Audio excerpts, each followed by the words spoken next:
এক পাহাড়ের নিম্নদেশে কতকগুলি মেষ চড়িতেছিল। এক ঈগল পক্ষী পাহাড়ের উপর হইতে নামিয়া ছোঁ মারিয়া এক মেষ শাবক লইয়া পুনরায় পাহাড়ের উপর উঠিল। ইহা দেখিয়া এক দাঁড় কাক ভাবিল, আমিও কেন ঐরূপ ছোঁ মারিয়া একটা মেষ অথবা মেষ শাবক লই না? ঈগল যদি পারিল, আমি না পারিব কেন? এই স্থির করিয়া সে যেমন এক মেষের উপর ছোঁ মারিল, অমনি সেই মেষের লোমে তাহার পায়ের নখ জড়াইয়া গেল। দাঁড় কাক এইরূপে আবদ্ধ হইয়া ঝটপট ও প্রাণ ভয়ে কা কা করিতে লাগিল।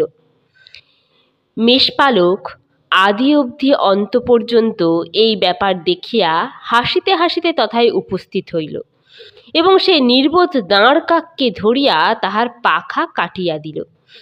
পরে